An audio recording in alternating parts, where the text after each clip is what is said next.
Tepeli kaka bisonyo tokufa mutu atikala tepo tozomona lokolo ndireleti lukuteleki ma miso ezame mobala lelaka te pasi na motema. Réponse à kopesa biso ezali kaka yondo kobongisa mboka oyo po tozomona mboka yango banda élection esalama likambo moko ya malamu eza te. Président oyo azobukonzi soki azalaka président soki azalaka nani o toyebi te. Ero tikali ezaka bacha mura na fa DC baya babakisa ba awa pour tous les sortes ya ba voler baza awa bache bango ala na kopanga ba te fa nane ya totanga bula fufu to romole ya totonda te.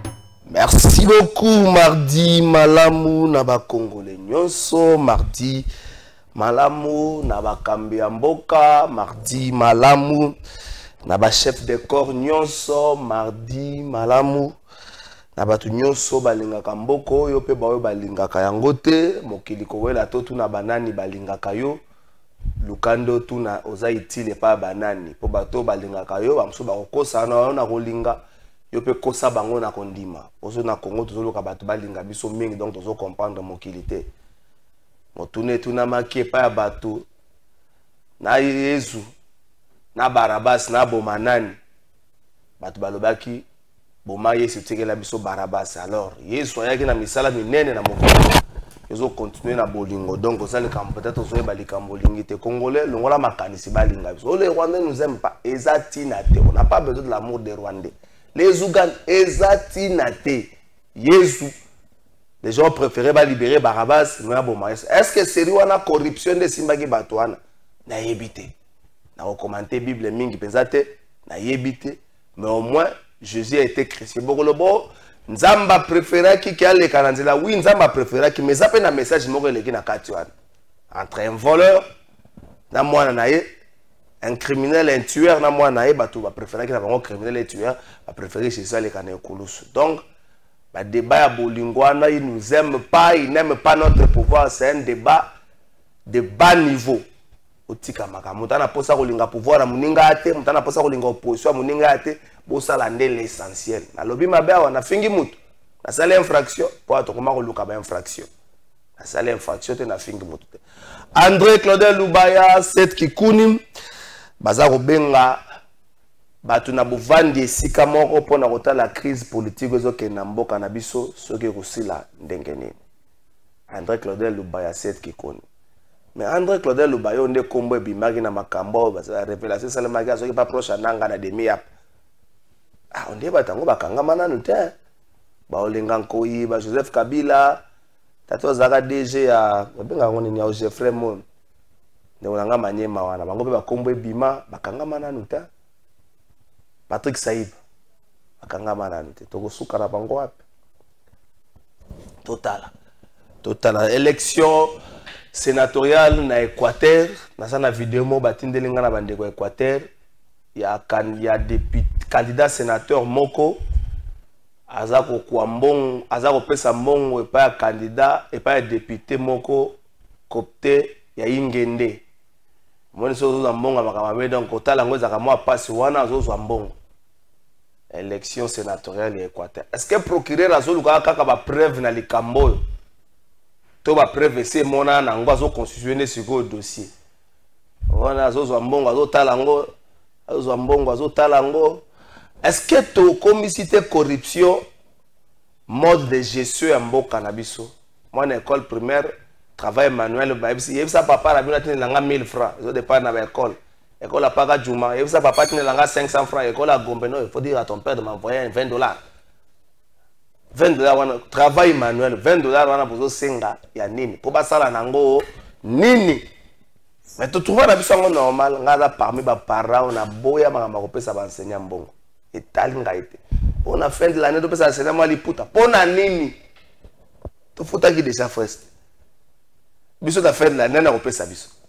To tika ba enseignant bongo na position ba to comme ça corruption institution te, to comme ça corruption légale. To dirait na dictionnaire ba congolais ne ba Congo ba on a dictionnaire ba congolais ba longola mot corruption.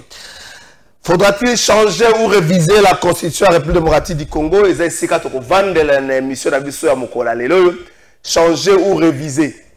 Est-ce que va changer la constitution? Tu vas réviser, c'est-à-dire va toucher certains articles, va tirer le cas comme base.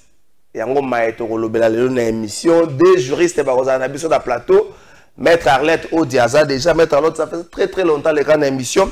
Maître Arlette Odiazali déjà Zali cadre ya PPRD et puis Maître Donald Kabasele oazo kota kala mingi te kitna yango Maître Donald Kabasele azali cadre ya UDPS pazo kota kala mingi te na makambo etali kaka changement de constitution ou changement ou révision de la constitution. Le PPRD s'est réuni hier na siège na bango na Gombe autour ya SP Emmanuel Ramazani Shadari.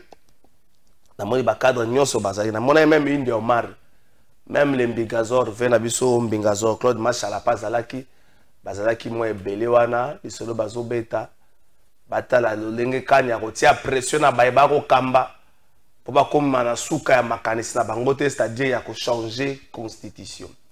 On dit PP grâce à expérience ya recul ya makambo 2015.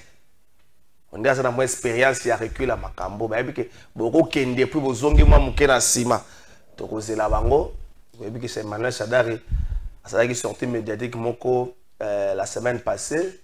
Ma réaction est moi belé. Na mon agipé Steve Mika il pas réagir. Steve Mika il réagit à tout bon champ. J'ai demandé même aux amis du président, aux membres du présidium de l'Union sacrée de lui trouver un emploi, de lui trouver quelque chose parce que les autres risquaient na X va bloquer pour avoir comato si Mika zo koma mingi na Twitter les autres qui va bloquer soit il s'attaque à Kabuya soit il s'attaque à Mbosso à Bati azo koma moi mingi Steve Mika tu éviter pour anine espérons qu'il a changer bon peut-être moni soko ça va forfait na yo on a ba signataire na table ko signer à l'étiser ka va forfait na Maman Arlette Odia na Pession Mbote na Pession Mbote ndeko trésor ça fait très longtemps na jouer sous na plateau. Na moni yo na rencontre ya PPRD hier na siège na bino na ngambo ya Gombe autour ya rencontre wana révision ou changement de constitution les idées du pouvoir en place option nous a levé kuna c'est que la biso secret. Oui, bien sûr, tous ces réunis ça qui pour justement kobanda ko éclairer lanterne ya peuple congolais.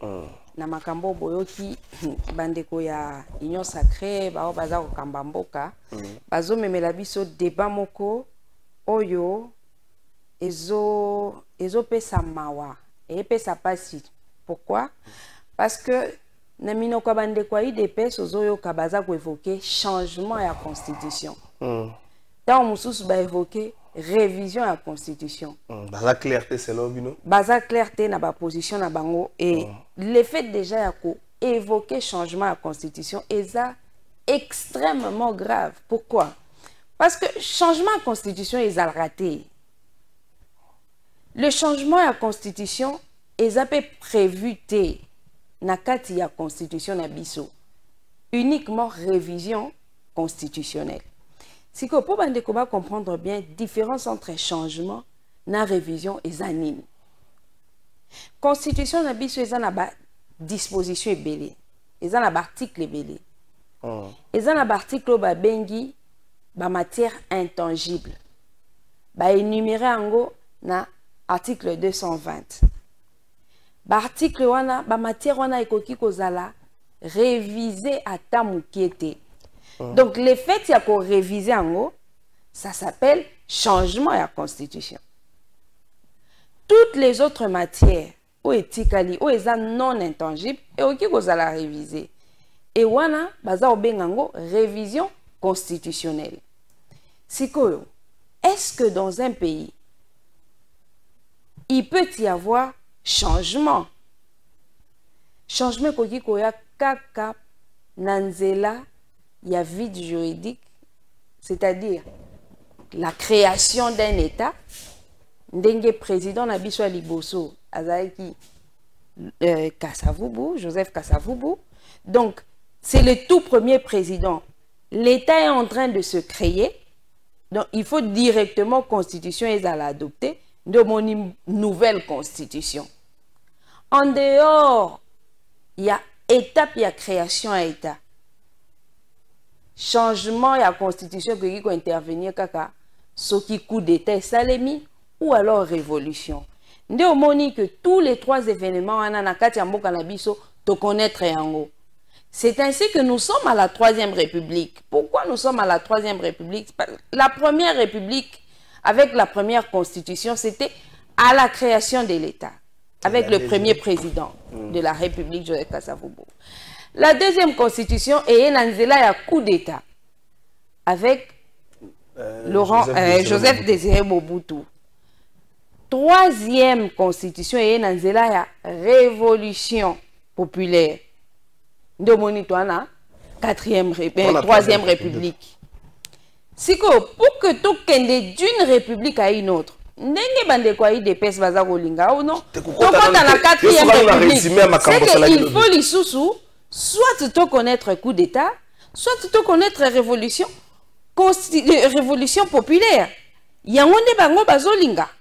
Oh, on a des classes politiques. Nous matière que maître Donald Kabasa. Donc on a ali makambo bosola ki mokolo lobby.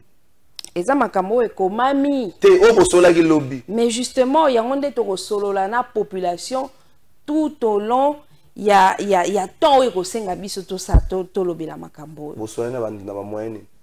Mais ça c'est l'un des canaux. Ah OK. C'est l'un des canaux par lequel tous en solola na population. OK. La mozo Kendembango, il faut mettre Donald Kabase le pas quota. Est-ce qu'on change ou on révisite simplement une constitution? Motuna Makasi, on va la gérer, c'est beau, il y a la biso, mettre à l'aide au dialogue, qu'on change la constitution. Les exercices, il y a pas. Il faut qu'on touche quelques articles de la constitution. Parce que base, moi, déjà, ils allaient. Bondimi, to bondimi, tenga, nazana likamba kolobate. Nakoloba citoyen Mbosso, nous sommes à théâtre. Avant cela, on va continuer tout na régie totale à Ramazani une semaine après, liwa ndeko tamba oyo akufaki na likama ekomela ki mboka la nuit du 19 au 20, la nuit du 18 au 20, la nuit du 18 au 19 plutôt na coup d'état raté wana ndeko ya bandalo babotola ki jeep na ye. Si les loyaux avancent mon côté, les solo mon côté na famille, bandeko ba yebiye o bazwami na bandalunga ba komi ko tombo na mongongo ndenge moko peut mettre ordre kamasa na sali toke na ngambareje. Chers compatriotes, une semaine après les attaques du dimanche matin dernier, je viens pour vous faire part d'une inquiétude. Parce que moi, je suis consterné par l'indifférence du pouvoir public qui, à travers ces différentes communications, n'a pas mentionné les circonstances de meurtre d'un paisible citoyen en la personne de Kevin Tamba. En effet, la République n'appartient pas qu'aux politiciens pour que la mort de ce jeune reste dans les oubliettes de l'histoire. C'est la vulnérabilité de notre système de sécurité qui a contribué au meurtre de M. Kevin Tamba. Un citoyen modèle, lâchement abattu par les assaillants qui ont titillé nos services de l'ordre en s'attaquant à la plus haute institution du pays, en assiégeant le bureau du président de la République situé au Palais de la Nation, ainsi qu'aux résidences de certaines autorités de l'État dans la sombre matinée du 19 mai 2024. J'ai une pensée pieuse pour les policiers qui ont perdu la vie dans l'exercice de leurs fonctions dans la résidence de l'actuel président de l'Assemblée nationale. Je tiens à présenter mes sincères condoléances aux familles éplorées. Kevin Tamba était un jeune instruit avec des ambitions et certainement sa famille avait placé beaucoup d'espoir en lui. Père d'une famille, il laisse derrière lui une veuve, un enfant, une famille et de proches inconsolables. Ma crainte est que cette indifférence du pouvoir public risque d'avoir un impact négatif sur la suite des événements, notamment sur les enquêtes en cours, et que les circonstances de sa mort ne soient pas élucidées par les enquêteurs, compliquant ainsi la possibilité pour ces ayants droit de se constituer partie civile dans le futur procès de ces assaillants. Je lève donc ma voix aujourd'hui pour mettre fin à cette indifférence de l'autorité de l'État afin que personne ne puisse en prétexter l'ignorance et que justice soit rendue pour Kevin.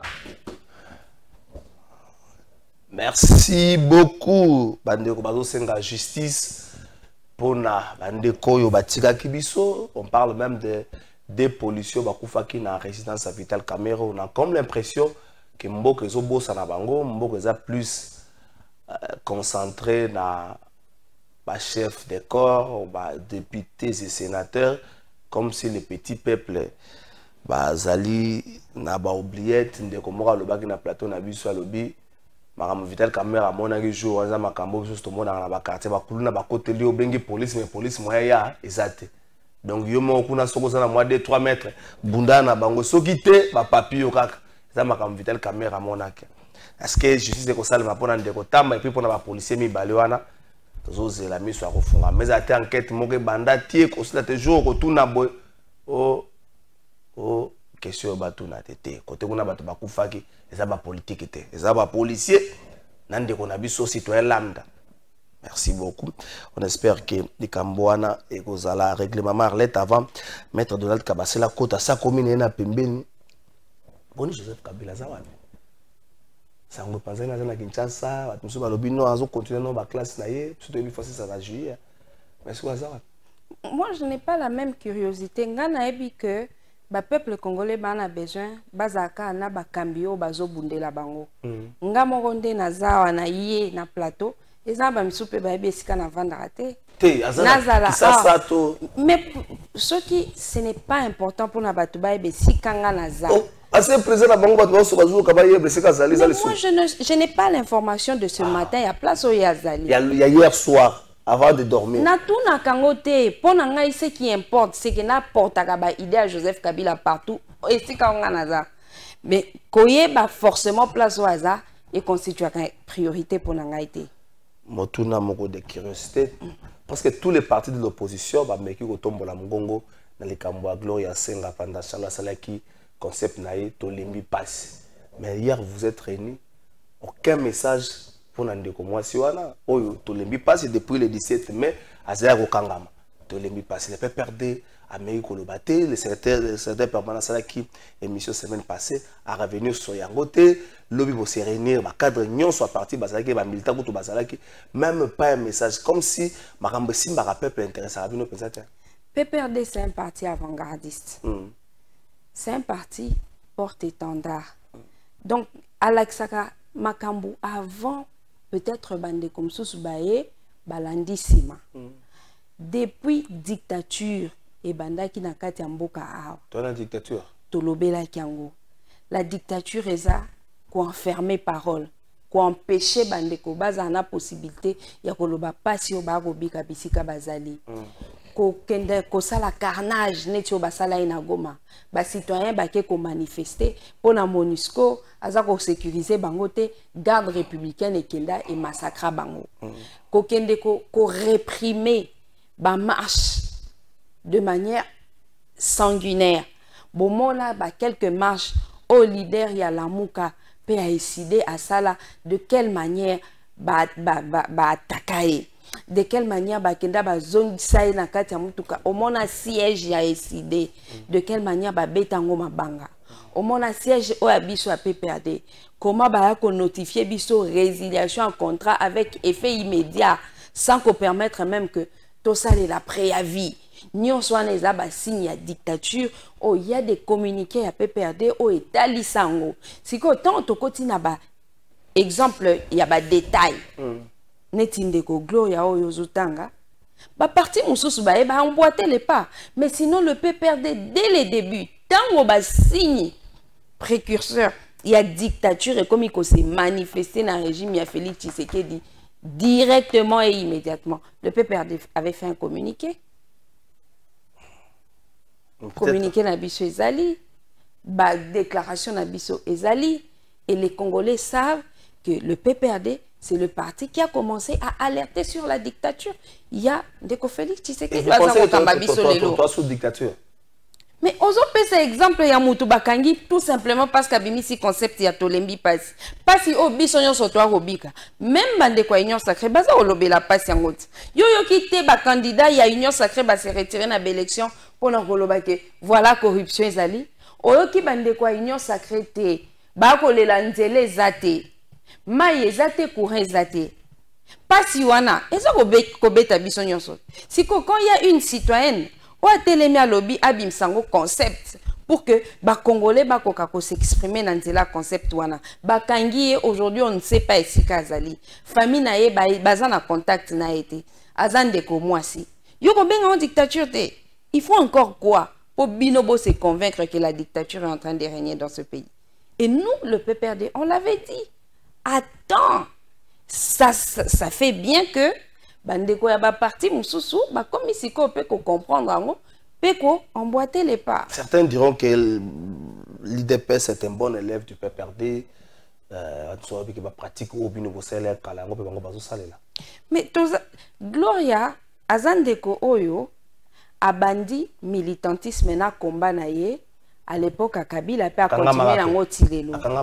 Akangamaka na époque ya Kabila mais aussitôt bazaki ko kangaye na ba minute na ba temps voisin azaki ozala libéré parce que en fait ermoko bakangaka ba citoyen bake ko manifester ezaka pona kotia kimia ezala raté pona ko enfermer bango pona ko priver bango na ba famille na bango pona ko priver bango na ba droit et liberté na bango te que mutu nyonso amoni comment et dans quelles circonstances bakangi on était sûr que dans les temps voisins soit les mêmes jours soit les jours qui suivaient, bakoka qui ont libéré.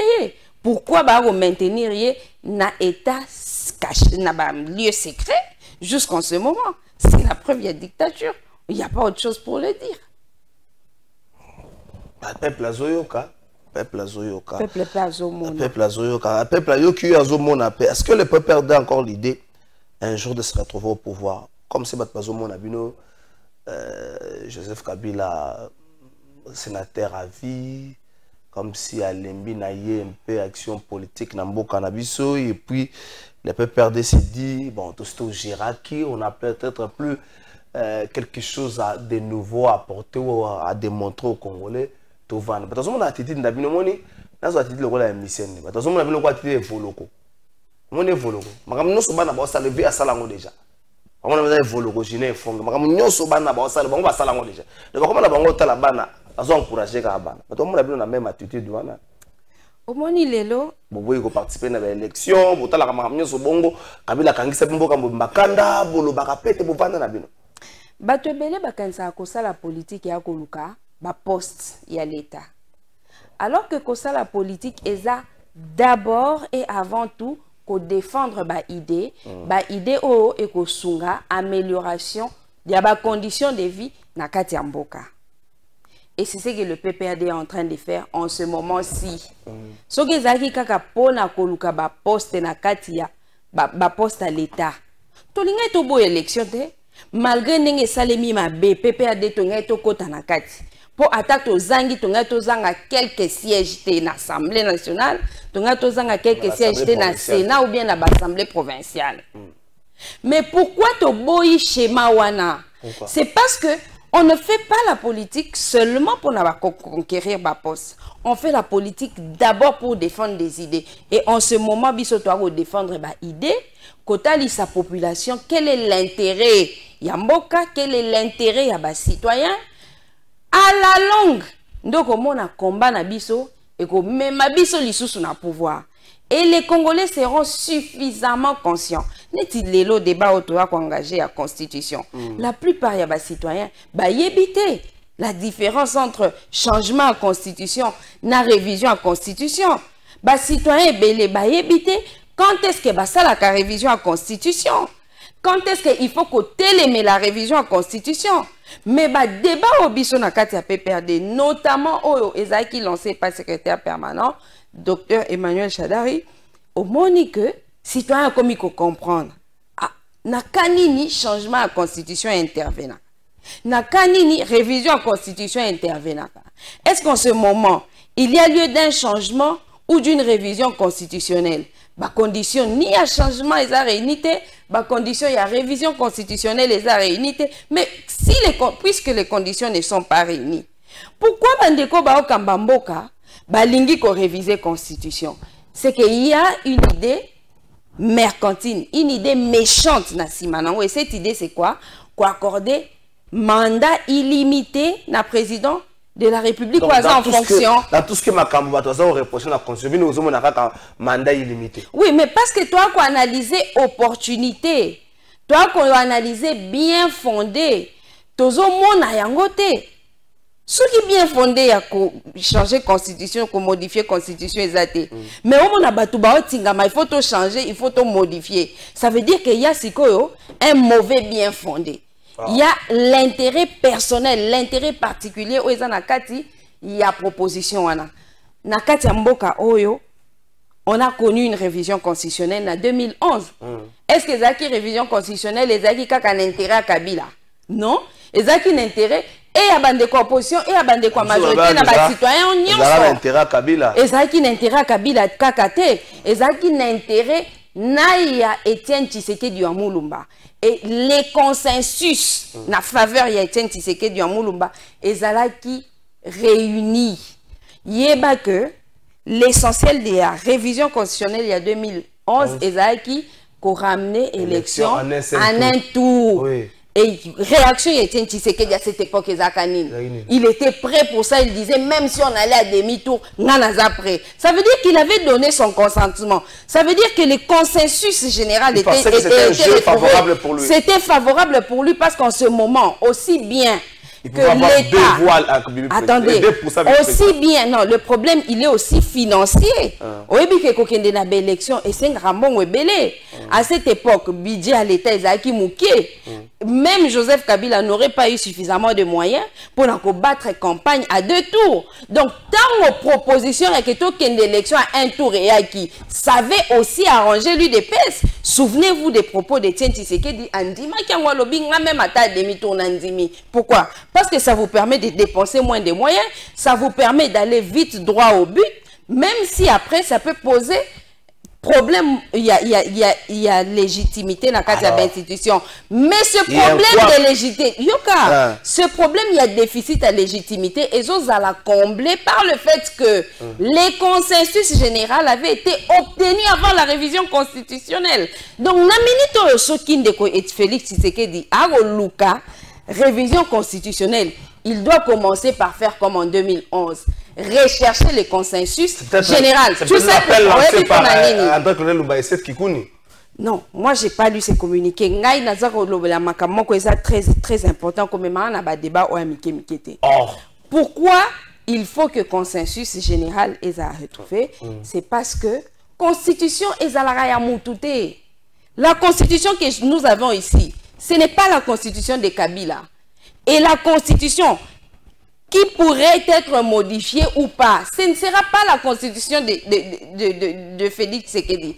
Donc, puisque c'est la constitution du pays et que c'est la constitution des citoyens congolais, il faut que toutes les forces vives, il y a société civile, Bazala, consulter Pepapesa, Avina Bango.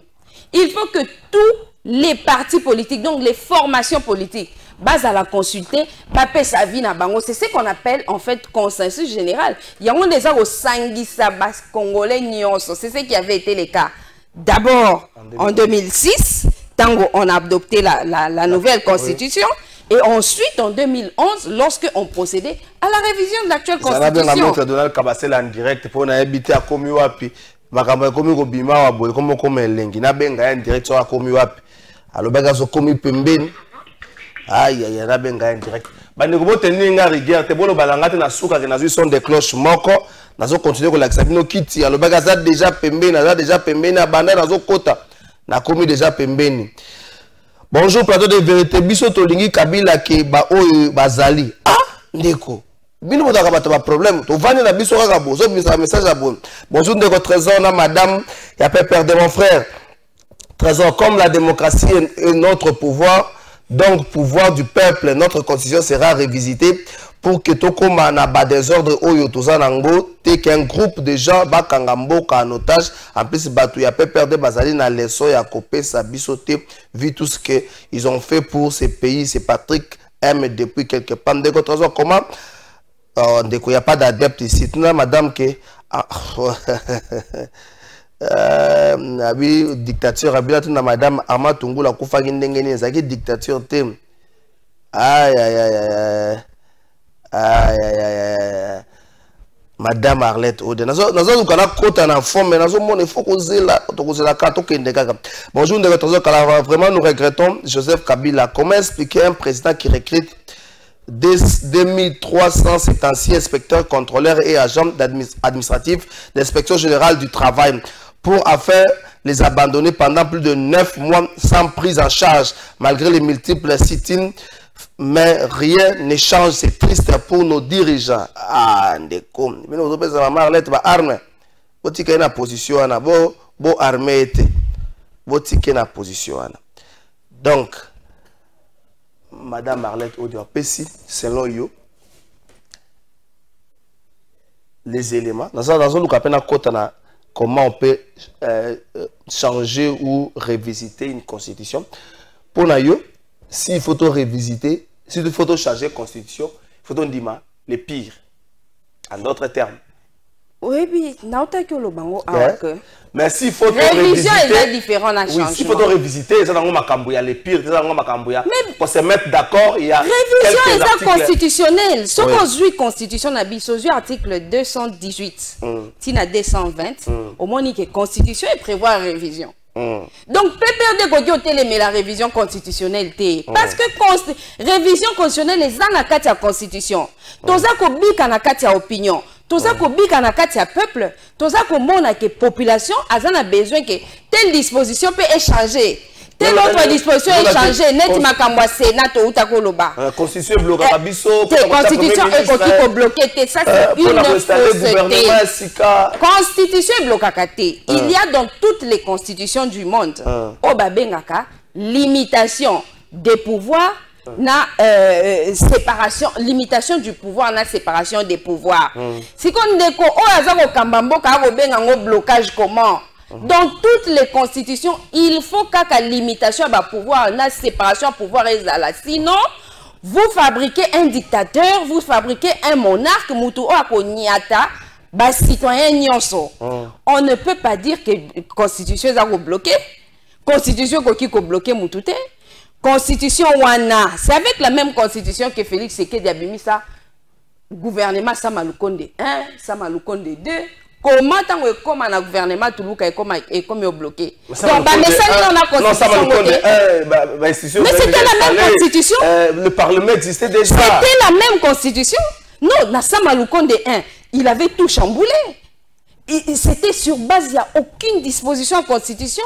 Bah, ça, la restructuration, ce qui est réconfiguration en majorité A, ce n'est pas prévu par la constitution. Bah, on va quitter que la constitution est bloquée qui bango. Donc, on ne peut pas dire que la constitution est bloquée sortie à gouvernement. L'exemple est clair. Samalukonde 1, Samalukonde 2, et bima avec la même constitution.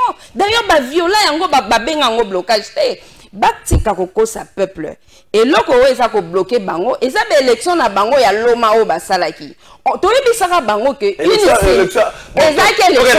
élection ya loma etango c'est salame ko bloquer bango sunde et bloquer bango parce que un régime to comme une assemblée nationale mo ya kizoba zoba c'est-à-dire assemblée nationale o esangisi batu ya mandat passé na bato ya mandat sika yo yebite que na ba parti en mboka ici que les salemité bazu ba reconduire ba député en 2018. Yo les gens mona makambo bongo. C'est dans quel pays boke de ko sangisa yo kana no pardon bande ko balanda. Dans quel pays boke ko sangisa ba député en 2023 ba sangana na ba député il y a 2018. Bango nyoso na kati ya même assemblée. Wana kizobazo bate. Et ça kizobazo bate. Ba suki wana te. Tellement que Seni na bango ezaki na ba membre opposition te. Seni na bango ezaki na ba membre ate azaki azaka membre opposition te. Bo yebi bien que PPRD a bengana avant a bengana ezala o ya fayulu ezala ya PPRD ba bengana bango na ba parti avant ba kota na Seni na bango wana. Soki Seni wana ezaki na ba membre opposition opposition linge bimisa ba 18 députés ebim. Est-ce que boye bisaka peuple que Assemblée nationale ou Félix Tshisekedi oyo ata 26 ata to le ba 26 et koki ata 10% pour 10% à 50 députés et koki ata 10% boye bisaka peuple ba yeba que Assemblée nationale wana ezana etondi kaka na bande kwa ya union sacrée opposition ezate likolo nango bazana ba député au législature il y a 2018 dans ces conditions on a président a bloqué akoyeba ndenge kobimisa gouvernement te okomona même temps au gouvernement ne kobima et kosunga population te eza ya kizoba zoba nyonso to eza loma ndo moni pourquoi lelo biso bande kwa PPAD mais pona kovandela kaka pona okenango feti te le problème ya Congo ndenge eza boye eza kosenga ke to tambola na ndenge ya alima esenga to tambola na ndenge loma te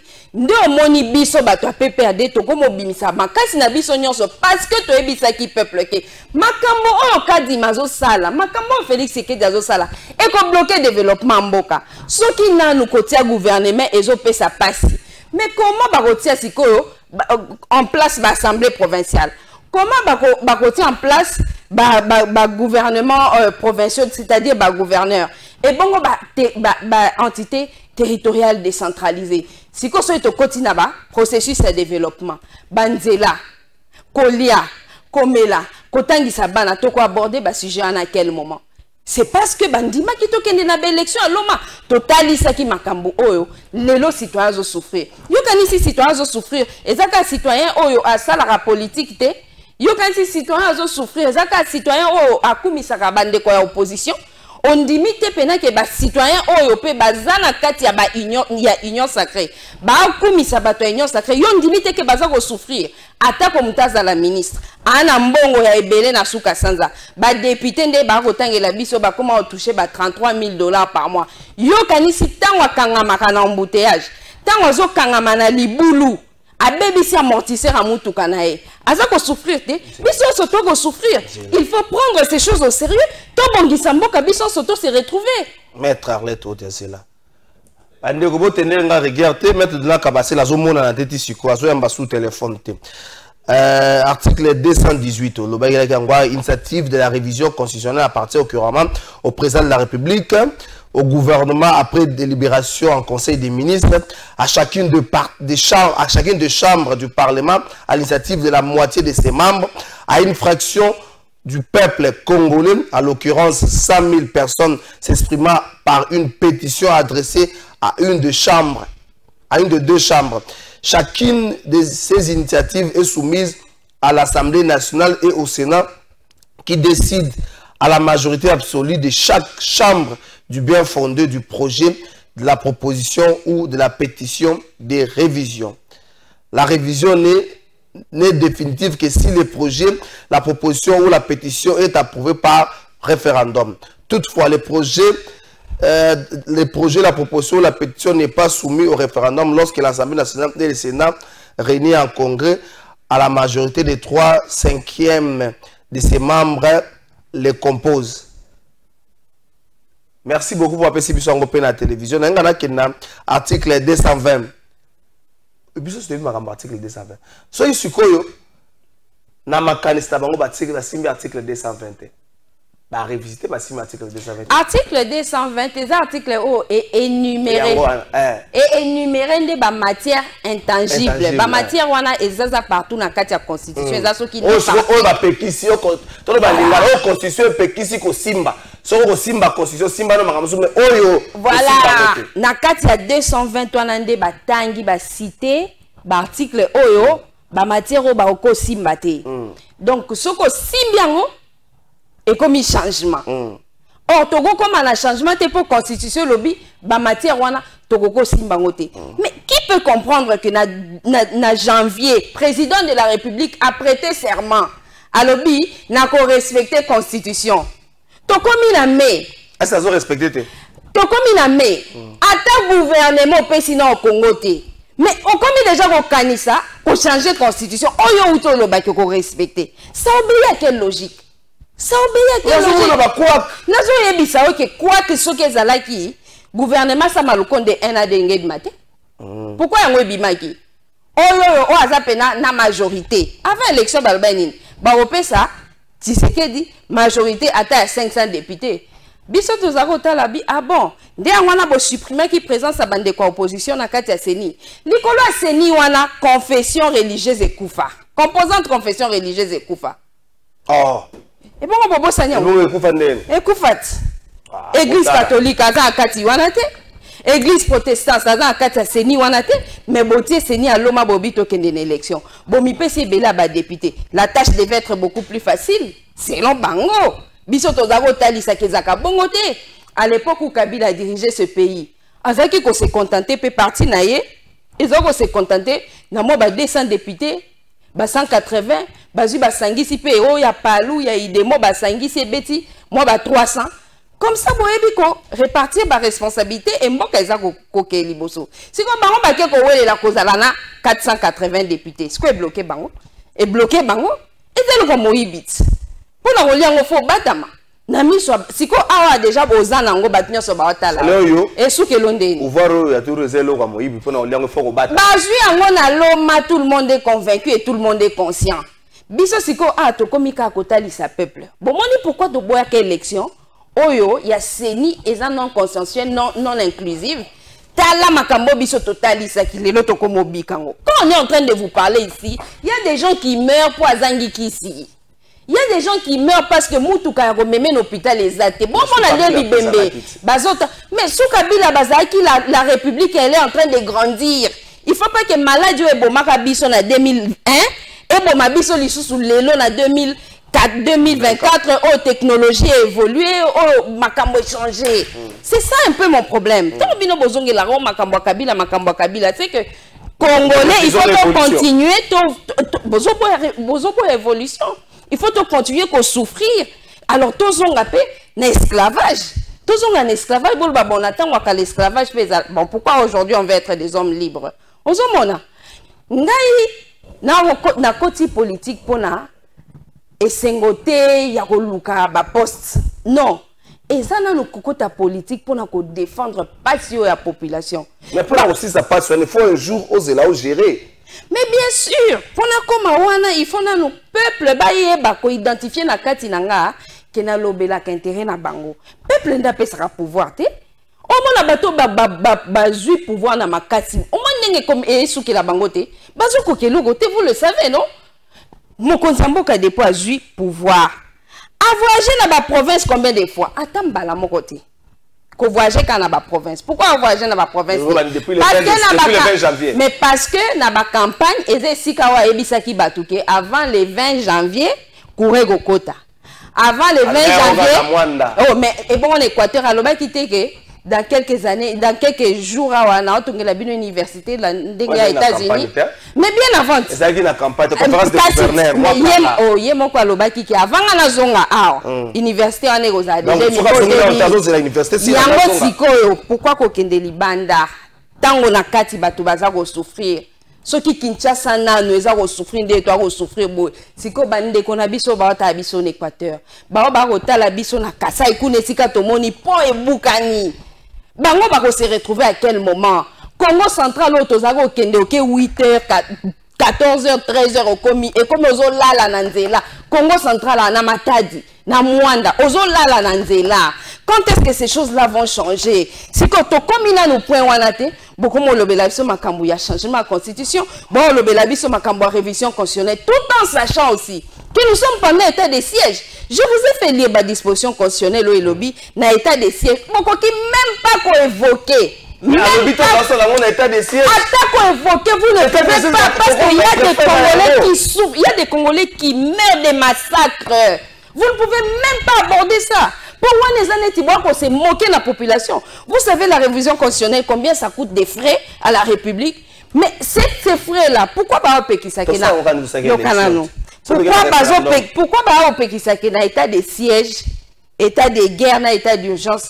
Révision constitutionnelle et c'est les matés. Mais c'est parce que mis solo la révision constitutionnelle. Et qui qu'on ait effort de guerre peut sungi. Non qui bande comme sous notamment bande quoi union sacrée babi non c'est vrai constitution lobby na état d'urgence qui ko réviser constitutionnel té mais état d'urgence c'est ça nango kaka mukanda président koko signé alongo liné ango et puis asali révision mais état d'urgence ce n'est pas seulement cette lettre là. L'état d'urgence, c'est toutes ces conditions-là qui empêchent aujourd'hui ma compatriote Nabiso Azalananda Kounaye. Tout le monde a des vidéos, ndenge bana nyonso, moi naza susu orphelin, aoye banate o babungana na mobotu bazo e banate na tongo basala ka mulongo bazui poto. Na midi basali mulongo bazui mwa loso na madeshi. C'est comme la situation wana tokozwa c'est comme misolo ya l'état au lieu il y a qu'à porter en assistance au lieu il y a qu'à pesa basoda basili sa situation ya ba massacre wana donc beta masolo à révision constitutionnelle quand vous n'avez pas encore résolu les problèmes sociaux de base on a le de base wana eza ko lia ko se déplacer eza oyo ki mutu pasi ki se zakananda ku obi natangwa kala batu bazako za na ba kisi nanda ku okoza lobeli awa o esanga te obeli awa ok okoti c'est pas ba voisin ba katelu ata aspirine ya boye ba pesi lelo okosenga nini pas voisin pesa yo azana ngo pété parce que même pilipili comme ma chère Munguzi tendezali ata mungwa esa batu alobi maître de la kabasela kimi mama Arlette pour argument zat ande ko yoza matumoli alu mama zambamba yango maître Kimi tika makambwara mesala ko sala na ba émission tika biso bande quoi message à bande quoi c'est belé oh livrette. Bonjour monsieur Kalafa, le peuple n'a aucune leçon à nous donner s'ils n'ont pas honte vraiment de parler aujourd'hui au nom du peuple. C'est du n'importe quoi, ils ont fait leur temps maintenant qu'ils laissent Fachi aussi diriger. C'est normal que certains articles de la Constitution doivent être modifiés parce qu'il y a eu des contextes auxquels cette Constitution a été créée qui n'est pas le même avec l'ère actuelle. Je donne l'exemple, un sénateur à vie qui ne siège jamais, mais qui reçoit les salaires exorbitants plus que le président du Sénat. Monsieur Lecoq qui a Selemba, vous avez les preuves que les sénateurs à vie reçoivent plus que le président du Sénat. Un moyen que le PPRD pouvait intervenir aux affaires publiques, c'était les élections. Ils ont refusé postuler. Aujourd'hui, ils viennent pour nous donner la leçon de morale. Maître Arlette Atika Boye, parce que tout ça, eza bangonde balinga kiyango. Bazo condamné bino pe na population. Bonjour trésor, ceux qui battent bazolo baka que natango ya raïs guerre ezala ki te na est c'est normal parce que natango wana armée na biso ezala ki dirigé pe commandé par Noko ya merci beaucoup Ndeko. Ah congolais na bordir on est de botama jour bordir salemaka. Bonjour chers journalistes, c'est vrai que le PPRD que les gens du PPRD n'ont qu'une leçon à donner car à leur moment c'était le chaos. Les dictateurs qu'elle dit, c'est la même personne qu'il a appelé marionnette, qu'ils appelaient marionnette. Le président Félix peut mieux faire sans toucher à la Constitution, qu'il fasse d'abord une table rase, qu'il se débarrasse de son entourage qui ne fait rien. Le gouvernement doit avoir des gens conscients qui travailleront avec l'abnégation pour le peuple. Le peuple souffre. Ah, quoi, les passent à Congo, maman Arlette, salut papa, salutations à cette dame Arlette Odia. Est très intelligente et courageuse, elle a droit à la parole, elle est congolaise comme tous. Ce qu'elle dénonce est vrai, elle mérite une bouteille de champagne. Ndeko Dominique, ah Ndeko Dominique, appelle la champagne Oyana Souka, c'est la sécurité. Bonjour trésor, tu as pas perdu bazo banga pour rien. Nani ayebisi bango qui toko touché article ya mandat présidentiel, ce n'est pas ça. Bazo banga pour rien. Attends, message bon on appelle ça maloba. Bonjour mon frère. Nazolanda bino bien même makambu IDPS azo sala lelo PPRD à la kisa bango. Na 2011 Kabila avait dirigé avec Sénat en 2006 na l'Assemblée provinciale en 2006 bazana ba élection ya kopesa batute. Eza ba votour na bango ya FCCND baye ko envoûter union sacrée. Bango kutu bazana école ya ko bazana loko ya kolobate eza bangonde baza derrière M23 ndeko. C'est ce qu'on a la preuve oyo baza ko boma ba congolais na est commandité par Kagame. Ande ko alengandu. Est-ce que ça la preuve? Ndeko comprendre neni kombole bimi awa soko teni ni boy. Si fona tanga kombe ko bimanango. Wana ko te kuna mundela sunga. Bonjour Kalafa, je demande à maman Ode azolobela époque ya ko kate la vision Kisi ezalaki na tango ya Kabila to na tango ya Mobutu. que abandaka akenda peut perdre pour un manque ya gâteau. C'est Douglas Nakauka. Merci Ndeko Douglas Nakauka. Bonjour monsieur Kalafa, mettre en l'aide excellente, mais où est Kabila? Nous avons tous besoin. Toye Bayango, maman Arlette n'a pas sur un bout Ndeko Rigo. Parce que tout la question là, ma casse où est Kabila? Où est Kabila? Ah merci Ndeko, merci Ndeko. Ah Ndeko ça bien. Aïe aïe aïe. Il y a quand même des émissions comme ça. Bonjour Ndeko Kalafa, tout maman Arlette. Tout la maman Arlette, tango ya Kabila, séparation des pouvoirs, et ça qui respecté. Tout le sous maman, IGF la tango ya Kabila, et ça qui wapi, c'est Gilles depuis Brazzaville. Merci Ndeko, Gilles depuis Brazzaville. Mais ben message to Kokolo Bassou, bonjour Ndeko journaliste. Ce qui bloque M. Tshisekedi, c'est la majorité à Luka qui biberon, à l'Isaki député Yangonde, et créer les problèmes de Gilles Makonga. Ndeko journaliste, ah merci beaucoup, c'est la même question. Message au bon Maloba, ma Marlette. Bonjour Trésor, s'il vous plaît, Ndeko, n'a pas perdu na IDPS, bangonyo so ba prépara, ba rentré. Baza ata na liloba ya koye bisabisote Kimbuta asala combien des années tout na ma Marlette. Aïe, maman, Luki a un problème. Message, il y a un message, monsieur Torosa la tête. Ma Marlette a raison de dire tout ce qu'elle dit. Car le mal au Congo, c'est d'interdire les autres à penser positivement pour l'évolution de notre pays. C'est Ndeko Jonathan qui... Ndeko Kombo na soye le Gosonaka Mabe. Ndeko Jonathan, merci. Salut, Papa Trésor. Vous avez dit que Kabasel arrive. C'est Priscilla Chibala.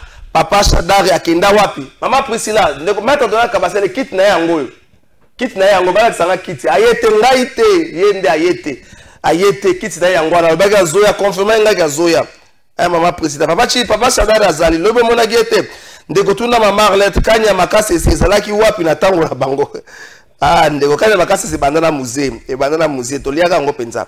Bonjour ndeko IDPS ba komisi mboka oyo plus que lifelo ah bino boya ko lukelanga ba problème bino bobanga kata bino ba congolais bobanga suma kamte.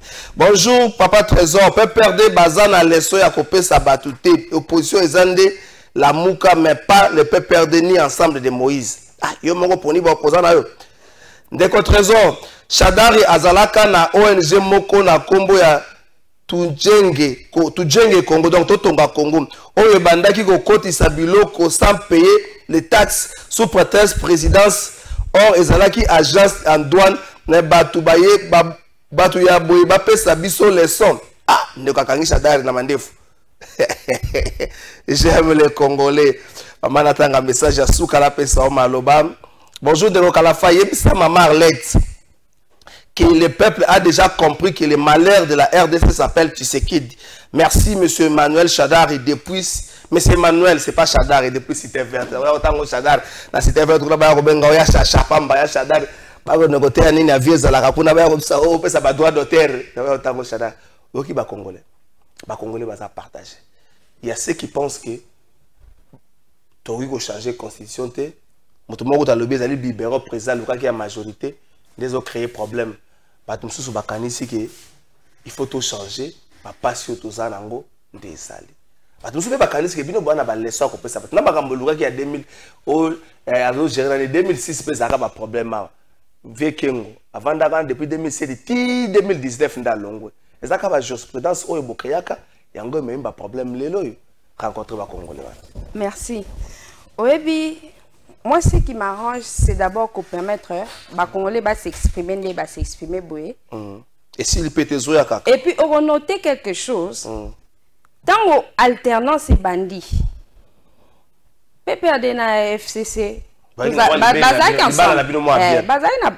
Bazaki na bango ensemble. Tant que tu ne comment comment beaucoup benga Tshisekedi dictateur bino bo benga kay marionnette. Non ba benga kay marionnette des aiki bande comme Soussou bande kwa la Mouka et autres.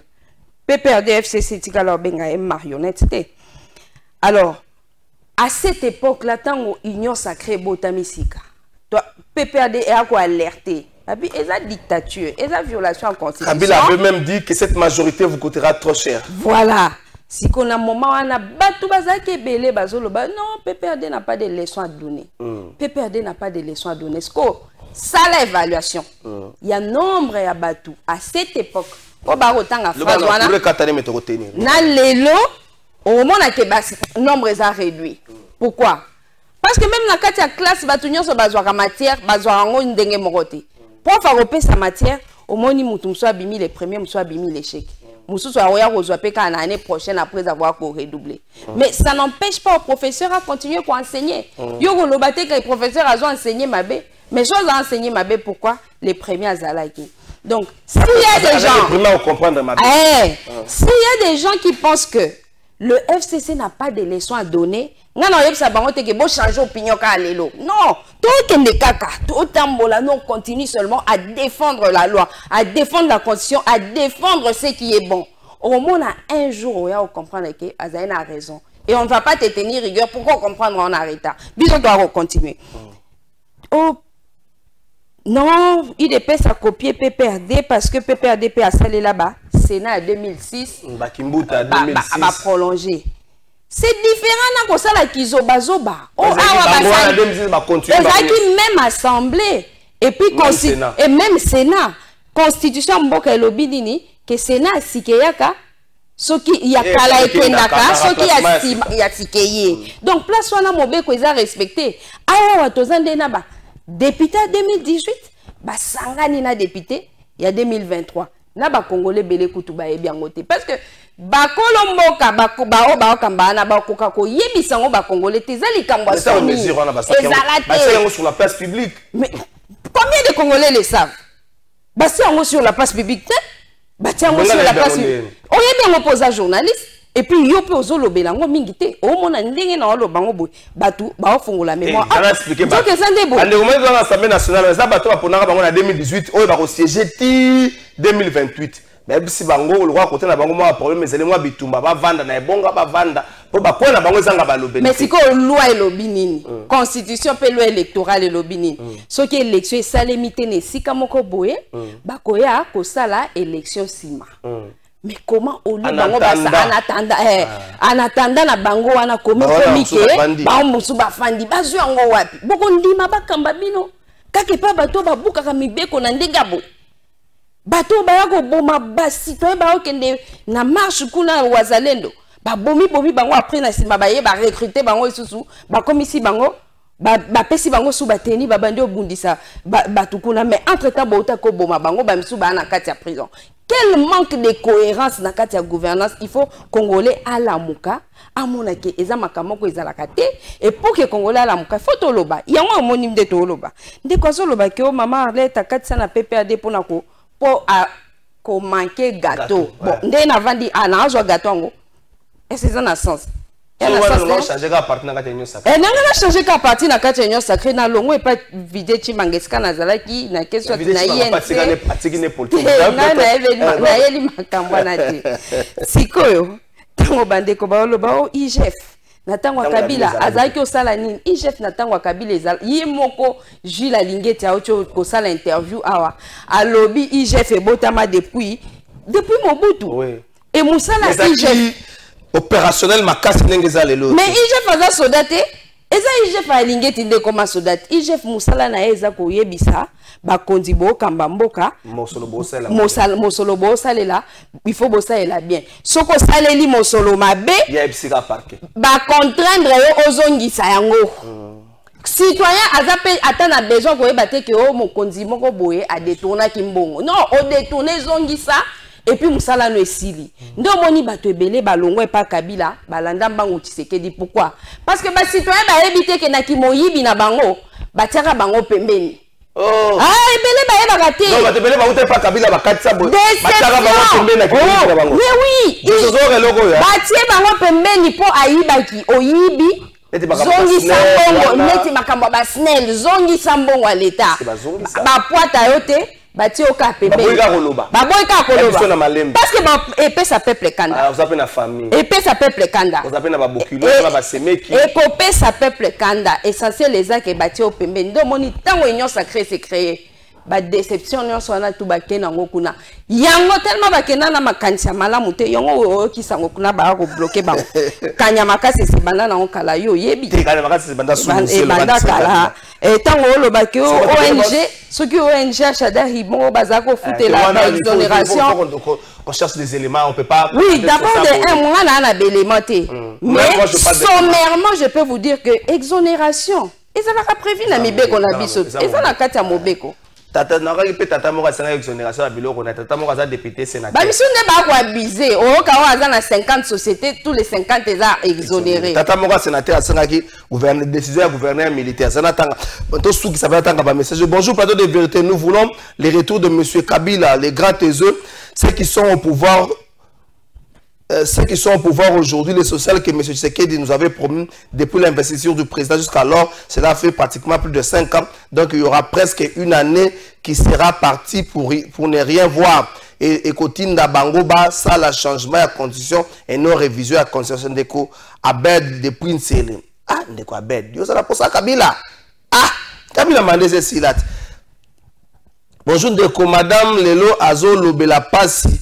Kabila ayebisi biso 5 chantiers Bukangalonzo eza wapi na yebite to comprendre nini ah bino ba téléspectateur plateau de vérité moko boye ndeko trésor yebisa maman soki ayebi place Kabila azate je l'informe que Kabila azana Swaziland place ba format qui ah place ba format qui malanga bino ba téléspectateur plateau de vérité bino ti ko ba boche na temsi bino mulona lokamula bino matoi pour yo ka ba bordir mais linga bino pe mingi boda batu na ngai autorité vanda c'est ka message vanda ndeko tuna mama est-ce que eza malamu na mwana mboka andima ko infiltrer armée na ye tuna mama asala comparaison entre 5 ans Joseph Kabila na 2006 na 2011 na ya béton eza ndenge nini tuna ye vital na Kabila ba kabwana pona nini ah bino ona baka mama sa ba to makamani botun.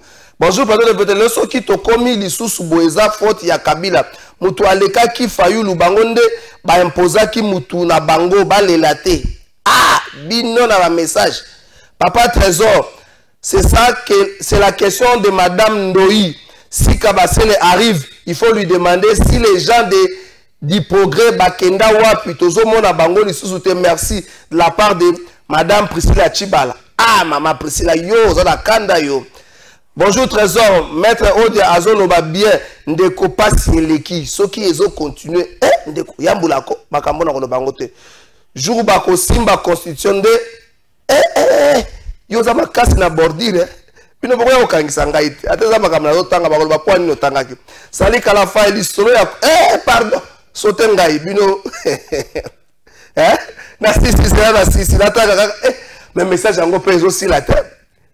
Bonjour ndeko Trésor, s'il vous plaît, la qui ça ba message tango zo tanga kobanga te mutute mboka eza ya biso nyonso osali mabeto olobeli lisolo malamu to ebite maboko pe perdre lisusu na kamwe ezanga ndeko jise ndeko tika makambo na ba mboka eza ya biso. Bonjour monsieur mboka ezo tambola bien te pour changement ya constitution eza te monsieur André Nalemba ah bana lemba bino. Maman, laissez moi un message na consultation na 5 messages na normal et puis na 4 messages na WhatsApp na tangité message na normal comme 7 so na tangi yango to ko 6 ate résumé na nyonso ayo ko maboye bordir lelo ezate pour na bordir lobi pour to changer constitution il faut que ça soit coup d'état soit révolution on a de changer constitution donc ce bato ya union sacrée ba de changer constitution donc ba créer bango moko coup d'état to constitution la bango yango des problèmes. Moni d'abord ngana on peut ça merci na bande ko nyonso oyo ya plateau de vérité o balandaka à tout moment ba pesa bako nazo se plaper mingi parce que au fur et à mesure que nazo yaka na plateau ata yozo benga on ba bordure mais je pense que les Congolais deviennent de plus en plus doux et compréhensifs. Et puis pourquoi? Parce que mutu nyonso tout na vie à sala ba erreur. OK. Mutu nyonso tout na vie à sala ba erreur. Régime ya président Kabila ezala na ba erreur, ezala pena ba makamoko ya bien. Et Kabila siko sa grandeur c'est quoi? Au moins en 2006. Kabila n'avait pas encore 40 ans. Mais bon Luka interview, il y a président Kabila wa loba que ça fait 40 ans. tobomi mboka o à partir de l'élection en 2006 je me rappelle interview donc c'est quelqu'un qui savait comme même ata ba faute baninga tant balobaka 18 ans ya Kabila qui n'a pas participé na 18 quel est l'acteur politique à travailler na Kabila té na 18 ans na mais l'UDPS a travaillé avec Kabila l'UDPS na moment Chibala ezala na moment ya Badibanga bazaki batu bauti na kata UDPS non ya on azoloba pour dire que si pas physiquement ou bien na ba structure politique ou bien à la société civile, on a tous travaillé avec Kabila. Mais Kabila, c'est quelqu'un qui a assumer, qui a ta charge. Mais total a mingi liboso côté to kende. Total a mingi liboso côté kende. Na minito la condition, il y a changement. Et ça a révolution ou bien coup d'état. Donc, moyen de changer la constitution, et ça pour la constitution na biso et boy que boy changer ngade. Pour la révision constitutionnelle, biso to cause à la contre-révision.